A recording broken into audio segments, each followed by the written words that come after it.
Alright, so good morning mga kapatid. Pag-usapan naman natin ngayon ito pong False Asia. Saka alam niyo ba, merong pala to meron palang connection kay Duterte etong False Asia or false. Kaya naman palaging false ang resulta ng mga surveys nila pagdating po kay PBBM. Palagi hong mataas si Sara. Hindi naman sa nagsiselos tayo na bakit, 'di ba? Kailangan, 'di ba? Hindi, ang kapansin-pansin kasi rito, nagbanta na sa buhay ng Pangulo, putik na mataas pa rin. Di ba? Wala namang ginagawa, hindi naman din pinaliliwanag yung mga pera sa confidential funds. Tinatakasan niya yung accountability sa taong bayan. Di ba? Mataas pa rin ang rating. So, para sa akin po yung rating nilang ginawa na to, lalo na po ito ngayon, si Sara walang ginawa kundi labas-pasok lang ng Pilipinas. 'Di ba? Punta ng Hong Kong, tirahin si PBBM, mangampanya, 'di ba? Tapos ngayon nakulong ang tatay niya. 3 linggo na ganoon lang yung buhay niya. Taas ng rating. So yung pagkakakulong, sabihin man nating nakaapekto sa isipan ng mga Pilipino ang pagkaka-aresto kay Duterte. Hindi naman po yata maging sapat yun para yun ay maging basihan para sa pagtitiwala at masabing basihan para sa performance ng mga government officials natin. Napakabobo naman ng mga Pilipino pagka ganon. Diba? So ito hong survey na nilabas nila na to, ito po ay maliwanag na pang-iinsulto sa mga Pilipino. Yang ganyan. Na hindi na nakikita ng mga Pilipino ang pagsusubikap ng gobyerno, yung pagtatrabaho nito. Noong panahon ni dating Pangulong Duterte, may mga attempt din po na ganyan na masyadong gustong isadsad ang survey ni Duterte noon. Kaya lang po, talagang very vigilant noon ang taong bayan. Kami, mga vloggers, talagang kami ang bumabangga doon. Kung question namin, paano ninyo na-gather yung ganyang data? At ngayon, ganun din po yung ginagawa natin. Now, ni-research ko, bakit palagi kayong ganito kay Bongbong Marcos? 'Di ba? So ito ho ay refleksyon ng pang-iinsulto nila sa mga Pilipino. Refleksyon din ng pagiging inosentimos ng mga Pilipino, yung kahilawan pa sa politika. Kaya madaling na pagpapaniwala rito. Sabi nga ng isang nagkomento, itim ang utak ng nag-survey. Kailan pa nakakuha ng trust rate, nakakuha ng trust o ng tiwala ng mga Pilipino ng mga Pilipino ang tao na may impeachment nakakaharapin at walang ginawa kundi maglabas-pasok ng Pilipinas. Hindi kaya sa China sila nag-survey? Maybe, 'di ba? Tapos ilan lang yung sinasabi nila na na respondents, 1,500. Hindi pwedeng mag-reflect ang 1,500 katao o sabihin pa natin na 2,000 yan, magre-reflect sa diwa, damdamin ng sambayan ng Pilipino. Sabi ni Jen, mga DDS lang naman ang naniniwala sa mga Duterte. Yun nga, 'di ba? Pero kailangan nating salagin yung manipulated false survey, 'di ba? Yung survey ng False Asia. Yun ang ginawa nila.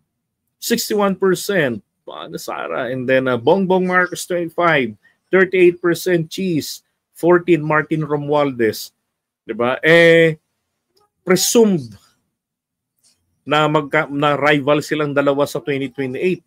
So maaga nilang sinusunog si Martin Romualdez kasi ito dikit talaga sa Pangulo 'Di ba? Kamag-anak ng Pangulo si Martin Pero ba't hindi nila gibain ito, hindi nila durugin etong si Gibo Teodoro? Anong lihim ng mga Duterte, mga kababayan? Ang iniingatan ni Gibo Teodoro, bakit hindi nila makanti-kanti? 'Di ba? Kung tutusin, dapat durugin nila si Gibo Teodoro. Dahil ito ang isa sa mga pumapalag sa mga polisiya ni Duterte noon, yung diyan sa West Philippine Sea. 'Di ba? Di nila ginagalaw 'yun. Kung si Amy puzzle sa atin, ano ang meron si Amy na hawak ng mga Duterte, yan din ang iniisip ko about Gibo and the Dutertes. Anyway, ito po yung gusto lang nilang palitawin dito Sabi nga rito, VP Sara most approved. and most trusted. So yun ang gusto nilang mind conditioning dito, na mas pinagkakatiwalaan ng mga Pilipino ang pagtatrabaho ni Sara saan? Kesa dito kay PBBM. That is actually a mind conditioning. 'Di ba? Pati nga dito sa senatorial survey nila. Oh. Bongo Bato lead PDP charge in Pulse Asia survey. Sabi nga ng isang kababayan natin, sabi ni Akiro Bondok, according to rumors, 100 million paid. Ang liit naman. Liit naman yan, paid to Pulse Asia by Senator Bongo and exchange all the employees of the survey company and will remain. Ang kapalit daw, so binigyan nila binigyan ni Bongo ng 100 million si Pulse Asia. At ang kapalit ay yung lahat ng mga empleyado ng survey company na to mananatili. Kaya naging number 1 si Bongo. Okay. Grabe ha. So hindi ko kinukumpirma na ito po ay totoo. Pero may ganyan. Sabi nga niya, according to rumors. Yan. Ito pa, tingnan nyo naman. Ito po ay survey po ito. Hindi po ito sa Pulse Asia. At ito yung mukhang makatotohanan. Dahil kung tutusin, mas marami hong trabaho ang Pangulo. May mandato ito talaga na kung ano ang klase ng mga trabaho under the office of the President. Compared dito kay Sara na isang reserba lamang. Di ba? So yun po yung makatotohanan na dapat talaga na klase ng survey. Ito po ay Stratcom ang gumawa nito, ng survey na to. Strategic Communication, if I'm not mistaken. Yan. Tingnan nyo. Sabi rito ng isang nakapansin rin. Last year pa yan naglabas ng fake PIDEA document si Maharlika, nasangkot daw sa droga si PBBM, kasabay no naglabas rin ng latest survey yung Publicos at Pulse Asia, kung saan bumaba yung approval rating ni Presidente. Ang laki talaga ng budget nila para magpabagsak. Mababagsak lang yung gobyerno. And that was April 2024. At ngayon po ay April na naman. 'Di ba? So ang pattern po din ng mga ito ay ibinabagsak nila si PBBM kapag merong something na nangyari na hindi pabor sa mga Duterte, then ang gagawin nila ngayon, bagsak nila sa survey nila etong si PBBM. And then nung nakaraan naman na nilabas nila ito, etong pulburon-pulburon nila. 'Di ba? Bagamat yan ay pabor sa mga Duterte, pasama naman diyan si PBBM. And then para magmukhang makatotohanan na nawala ng tiwala ang taong bayan sa kanyang trabaho at sa kanyang sa yung overall performance ng Pangulo. 'Di ba? Labas sila ng survey. So meron pong maliwanag na connivance ang mga ito at ang mga Duterte. Now, ni-research ko ngayon yan.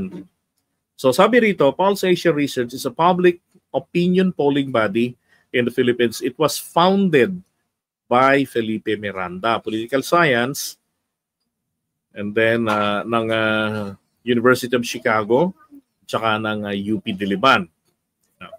1999 nung itinayo ito. In 2013, it was reformed into a non-profit organization.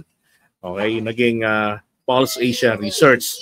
Now, sabi, starting in late 2009, Pulse Asia was accused of publishing biased or inaccurate polling. Nako. Diba sabi ko nga sa inyo, noon pa to, gawain na nila yan. Na-issue na nga sila dyan . Eto, nag-reflect po to sa wiki. Sabi, mula raw po ng 2009, si Pulse Asia ay inakusahan na naglalabas ng mga biased o kaya naman hindi tugma na mga inaccurate polling, tapos and of having close ties with Pinoy na nanalo noong 2010. So ibig sabihin, Nung kandidatura pa lang ni Pinoy noon, nakikialam na rin ito ng mga survey nila at minamind conditioning din nila yung mga tao. Ganon ang ginagawa nila. SEC documents and a research paper indicated that Rafael Cojuangco Lopa, hindi ko kilala kung anong connection nito ni Rafael Cojuangco kay Cory Aquino, baka kapatid, hindi ko alam, baka alam nyo. And si Antonio Tony Boy Cojuangco, hindi ko rin kilala kung anong connection nito ni Tony Boy. Blood relatives of Aquino were involved in the not Aquino but ni Pinoy. Okay, baka mga tsuhin niya yan, di ba? No. Were involved in the establishment of Pulse Asia as well as social weather station.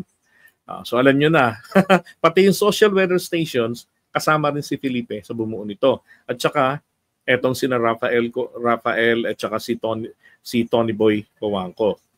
Senatorial candidate Francisco Kitatad claimed Aquino was using these connections to his advantage, stating this suggests that there was a plan from the beginning by the Aquinos to control public opinion polling in the country. Yan. In October 2013, so maliwanag na ha, ang purpose ng mga to, ng survey na to, ng survey company na to, is to control public opinion ng bansa. Saan nakabase? Sa survey na nilalabas nila. Now, in October 2013, Pulse Asia issued a press release responding to these allegations. They stated that Cojuangco and Lopa were involved in establishing, kasama daw, sa pagtatatag ng Pulse Asia noong 1999. Pero, sabi, hindi daw po sila kasali sa research works ng organization. At hindi po, and no longer have shares, wala nang bahagi, na wala nang sapi dyan sa kanilang korporasyon, dyan sa Pulse Asia. Ito pa. So, ito si Felipe Miranda, political scientist and a public opinion expert based sa UP Diliman. Na alam nyo naman, in regard to the Marcoses, talagang kontra sila. He is a founding fellow, chairperson din ng Social Weather Station. Okay. Balikan lang natin. Survey firms has state propaganda tools. Ito na. In 2001,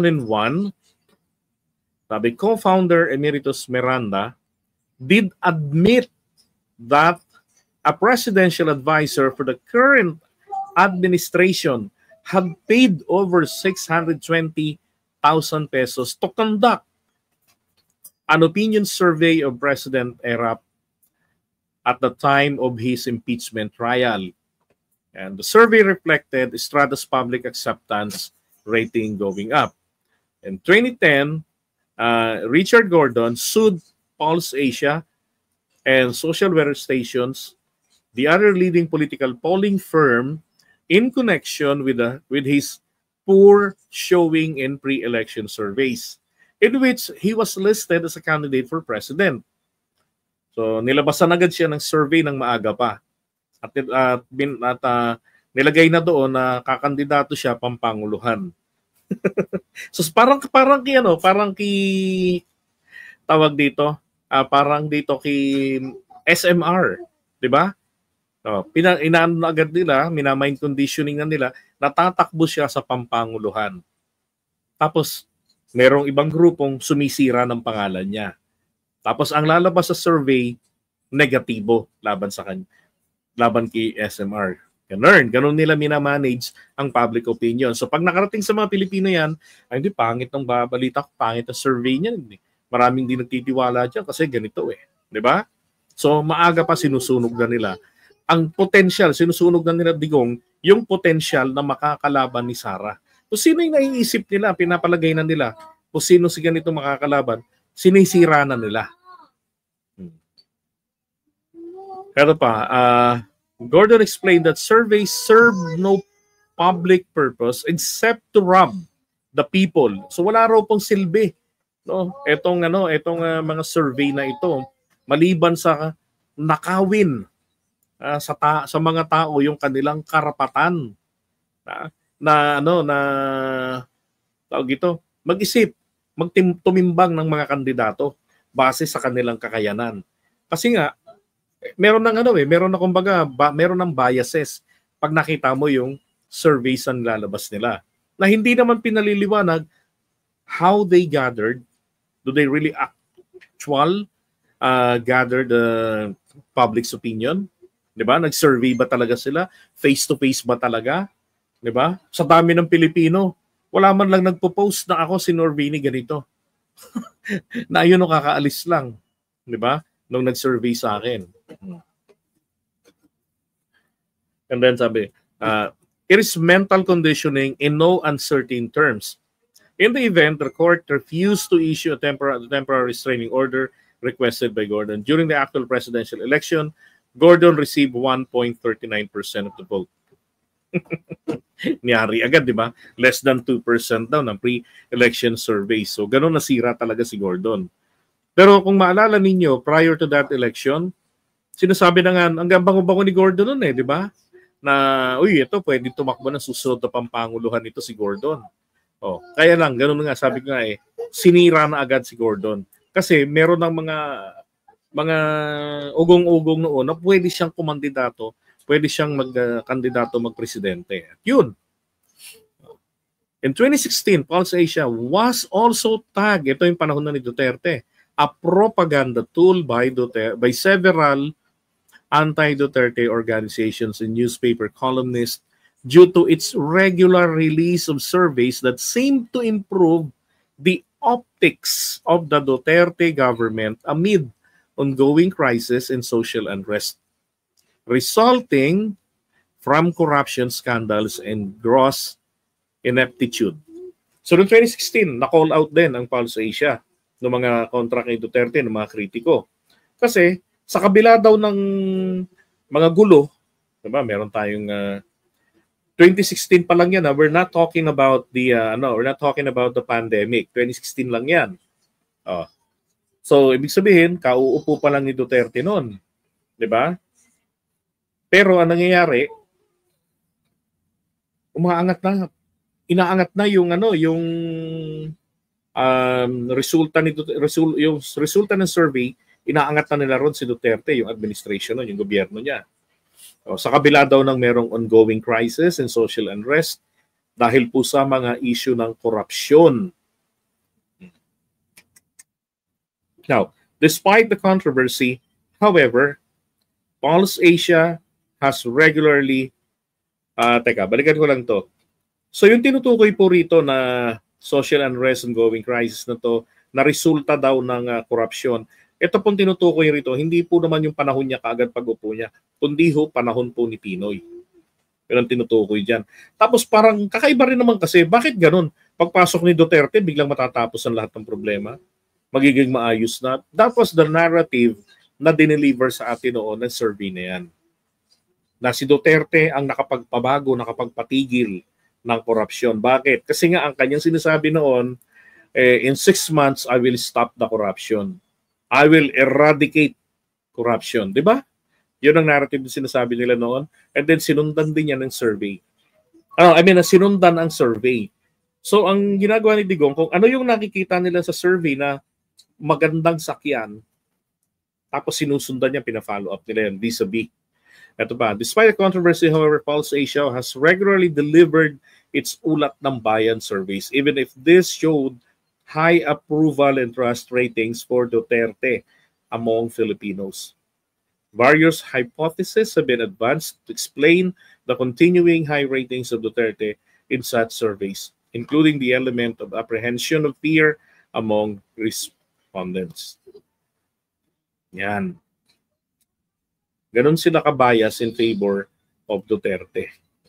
Kaya hindi nakapagtataka na kahit po ang mga ordinaryong Pilipino o yung mga nasa alta sosyedad, hindi po nila maramdaman na ito ay isang malaking pang-iinsulto sa mga Pilipino, yung paglabas ng ganyang klase ng survey na ang dating wala na po tayong kakayanan para malaman, para maunawaan ang totoong ginagawa ng Pangulo, yung mga efforts ng ating pamahalaan.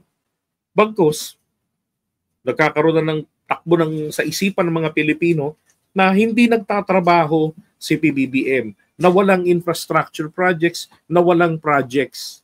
Biro nga namin maghahanap pa kayo ng project, nakulong na nga si Kibuloy. Justisya 'yun. 'Di ba? Nakulong na etong si Duterte. Justisya 'yun. 'Di ba? Yung masamang record natin sa ranking natin, na-improve 'yun. 'Di ba? Pero ang totoo, may mga proyekto ang ating gobyerno. Yung mga proyekto noon ni Duterte na nanggaling pa sa mga nakaraang administrasyon na simula nung panahon niya, pinagpapatuloy. 'Di ba? Ang pangit naman kasi kung itigil 'yun. Hindi naman kasi pwedeng itigil 'Di ba? Ang nangyari pa nga katulad ng train yung sa Subic, papuntang Divisoria. Ano 'yan, face by face 'yan. Merong umatras na ng funding, pero nakakuha ng funding ang gobyerno. 'Di ba? Yun ang hindi nila tinitignan. Wala na pong magagawa si Duterte sa mga naiwan niya. Imposibleng may magawa pa siya ron. Imposibleng maglabas siya ng bilyones niya na tinatago para sa mga proyekto na yon at para talagang mapatunayan na siya ay patuloy na nagsisilbi sa bayan. 'Di ba? Ito na nga lang yung isang tanong dito Paano kumikita ang Pulse Asia? Paano sila sino nagpapasahod sa kanila rito? Sino nagbabayad? Sino nagkukomisyon ng mga surveys na to? Natural pag nagpa-survey kayo kung totoong lumalabas. Sino nagbabayad sa kanila? 'Di ba? Siyempre si kumpanya. Saan kumukuha ng pera yung kumpanya? 'Di ba? So kung mayroong taong nagpopondo sa kanila, alam nga namang ilaglag nila 'yon. Ay nako. Pero Chis Escudero lumagapak na. Bakit? Ay, my goodness. At kung hindi niyo napansin dati during nung panahon ni dating Pangulong Duterte, ito napansin ko noon magkakaroon ng survey kung saan pumalpak siya. Diba? May issue na pumalpak siya. Ang mangyari noon, maglalabas ng survey na kung saan positibo ang rating niya. Pag tinignan mo yung petsa ng survey, hindi po akma. Katulad din ito. Ang petsa daw ng survey na to is way back mid-March. Itong survey na to. Diba? So ano ba yung nangyari noong mid-March?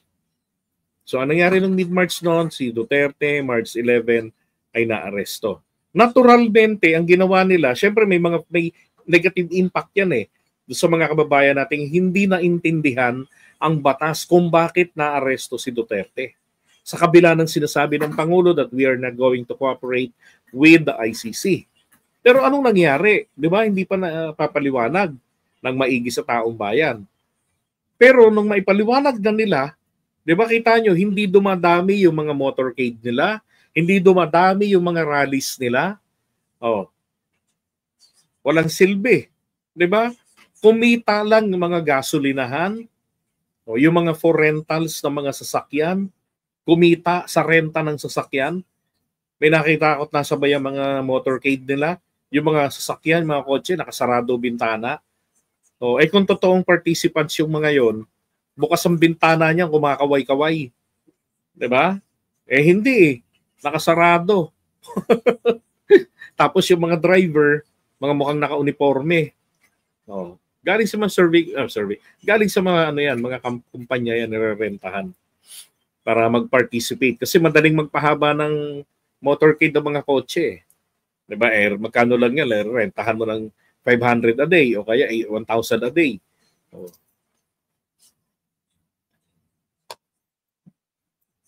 Yan ang kanilang mind conditioning na ginagawa rito sa atin. At kung mapansin nyo rin mga kababayan, pati nga itong Chinese China TV. Ngayon ko lang nakita, nang ma-check ko ito, tinignan ko yung kanilang page. Aba, parang ngayon lang po sila nag-post tungkol po rito sa Pilipinas. At kung saan, nakatagalog pa.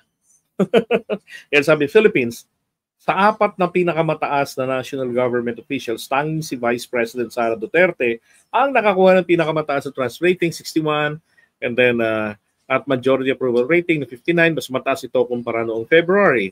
Kaya bumaba naman ang trust rating ni PBBM. Di ba Filipinong localized talaga yung wordings. Kinopia lang nila to eh. Sa kanino nila nakuha ito? Sino nag-feed sa kanila niyan, di ba? Nang ika-caption nila. Pati Chinese talaga nakikisali na rin. Chinese government. Yan eh. Bahagi ng kanilang mind conditioning, di ba? Para pataubid si PBBM. Hindi nila kayang kontrolin. Diba? Yun nga yung tanong eh, diba? Wala bang ginagawa yung mga nasa gobyerno natin? Isang malaking kalokohan yan. Kung walang ginagawa, ba't hindi pa nila nilusob yung Malacanang? Diba? Para pinababa talaga. At kung talagang walang ginagawa ang ating pamahalaan, diba? Bakit hindi palaganap yung mga uprising diyan? Puro palaging itong mga DDS vloggers ang nagrarally. 5, 3 piraso, 'di ba? Sabihin natin 10 sila. Magiging silang 30 kasi kada isa sa kanila tig-3 cellphone na naka-live stream. Ay nako. Trolls din ang sumasagot sa survey nila kung online yan. Kasi nasabi po nila, yung survey nila, face-to-face daw po yun. Okay, kapatid pala. Ni Nakori. Kaya pala eh. So alam na po natin. Diba? Yeah. Si Mr. Sasot. Si Rogando Sasot. Diba? So talamak lang po kasi talaga. Umami naman rin yung mga yan nung hearing sa Kongreso, di ba? They were funded for almost 2 weeks. So, they were invited, di ba? Everything was funded by China. Tinuruan sila para mag-TikTok. Para gumamit ng Reels. That is fucking bullshit. Di ba? Ganun ba kahirap para matutong gumamit ng short videos? Alokohan yan. Kaya binabanggit ni Trixie yun, natatawa ako sa kanya eh. Dapat talaga tapatan niya ang fake survey na yan. Correct. Diba? So dapat ang administration, pakandak sila ng surveys. Dapat sa mga mayor all over the nation. Dapat ganun. Katulad ng ginawa noon ni Digong, nagpa-survey sa mga mayor nationwide na magkandak kayo ng survey sa mga LGU ninyo para malaman natin kung sino ang ang preferred nila para sa pampanguluhan. And apparently, hindi niya akalain, hindi pala preferred ng taong bayan noon si Sara. Okay. Yun yung asawa ni Gretchen. Okay. Thank you. So dapat ang dapat pong gawin dito ng gobyerno diyan sa survey na ito ay pantapat po dito, ilatag nila yung mga wala ho kasi silang nilalabas frequently na listahan ng mga nagawa ng administrasyon. Kaya yung mga ibang mga tao tuloy nagtatanong na yung nagbibigay ng chance sa kanila para mabalanse, no? Nakita nila yung data ng mga ganitong survey. Tinitingnan nila sa gobyerno, ano ba ang mga achievement ng gobyerno? At yun po yung malaking failure nila. Wala silang hindi effective yung kanilang information dissemination. Hindi ganun ka-epektibo. Dapat yung mga fake surveys na yan, hindi po tapatan lang din ng ganitong survey, kung hindi po tapatan nila ng paglalatag ng mga pruweba ng kanilang ginagawa. Kasi maliwanag naman talaga nga rito. Tama naman to eh. Diba? Ang talaga dito, mapabagsak ang gobyerno. So paano mapapataas ang moral ng taong bayan in favor of the government? Kontrahin nyo yung mga surveys na yan. Ilatag ninyo yung mga pruweba ng ginawa ng gobyerno natin. Kailan nagsimula? Diba? Sino-sino yung mga apektado nito? Dapat ganun. Kaya ang gawin ng gobyerno natin dapat. Okay, so iwan natin muna to.